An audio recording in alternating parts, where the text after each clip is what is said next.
New research has uncovered a fascinating and ultimately reassuring effect of marathon running on the brain, shedding light on the remarkable adaptability of the human body.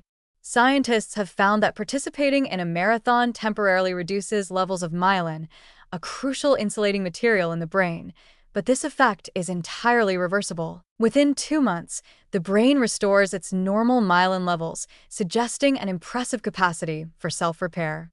While this discovery highlights a previously unknown stressor on the brain, it also reinforces the idea that the human body is remarkably resilient and capable of bouncing back from extreme physical exertion. The study, conducted by a team of neurologists, neuroradiologists, and biomaterials specialists in Spain, used MRI scans to examine the brains of 10 marathon runners, 8 men and 2 women, before and after they completed a 42-kilometer race. A second scan was performed within 24 to 48 hours of finishing the race, with additional follow-ups conducted at intervals of 2 weeks and 2 months for some of the participants.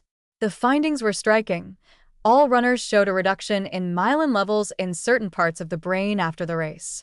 However, these reductions were not permanent. The team observed that myelin levels began to rebound shortly after the race and were completely restored within 2 months. Myelin is a fatty substance that wraps around nerve fibers, serving as an electrical insulator that enables efficient communication between brain cells.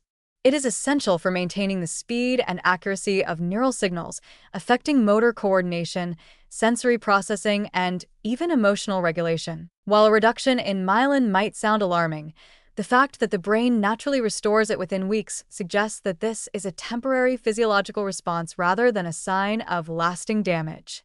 This means that marathon running, despite pushing the body to its limits, does not appear to cause permanent harm to the brain's wiring. The researchers hypothesize that this temporary loss of myelin is related to the body's metabolic adaptations during prolonged exercise. When running a marathon, the body initially relies on carbohydrates for energy. However, as these stores become depleted, it shifts to burning fat as a fuel source. The study suggests that one of the fat sources utilized during extended endurance running could be myelin. While this might seem concerning, it aligns with the broader understanding of how the body reallocates resources during extreme physical exertion. Just as muscles break down and rebuild stronger after intense exercise, the nervous system may undergo a similar process of temporary depletion followed by recovery. These findings add a new dimension to the understanding of brain metabolism and endurance exercise. While previous research has extensively documented the physical toll of marathon running on muscles, joints, and cardiovascular function, this study reveals that the brain also undergoes temporary changes. However, instead of signaling a serious risk, this discovery underscores the brain's ability to repair itself, suggesting that regular endurance training may actually strengthen the nervous system over time. One of the most encouraging aspects of the study is the body's natural ability to restore myelin levels without medical intervention. This suggests that the brain has built-in mechanisms to counteract the temporary stress of prolonged exertion. The fact that myelin levels rebounded even in those who did not receive any specific post-race treatments indicates that rest and normal recovery processes are sufficient to restore neural health. For long-distance runners, this is a reassuring message. While the body undergoes temporary changes, it is well-equipped to recover. The study does, however, raise important questions that warrant further investigation. Since the sample size was small, with only 10 participants, larger studies are needed to confirm these findings and explore whether individual differences, such as training history or genetics, influence the extent of myelin reduction and recovery time. Additionally, researchers were unable to determine whether these effects are specific to marathon running or if they occur with other forms of endurance exercise. Understanding the underlying mechanisms behind myelin depletion and restoration could have broader implications, not just for athletes but also for medical conditions that affect myelin, such as multiple sclerosis. For athletes and fitness enthusiasts, this research provides valuable insights into how endurance sports impact the brain.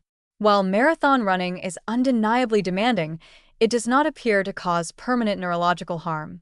Instead, the body adapts, depletes resources during extreme exertion, and then replenishes them in the recovery phase. This mirrors the well-known principle of stress and adaptation in exercise science, where temporary strain ultimately leads to greater resilience. These findings also reinforce the importance of post-race recovery strategies. Since myelin levels naturally rebound over time, allowing the body to rest and refuel is critical.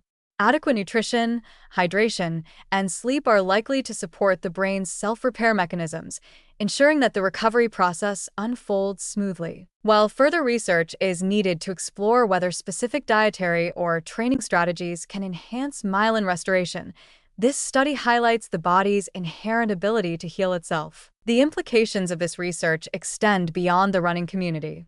The ability of the brain to rapidly rebuild myelin could have potential applications in neurological rehabilitation. If the mechanisms behind myelin restoration can be better understood, they might provide insights into therapies for individuals with neurological disorders characterized by myelin loss.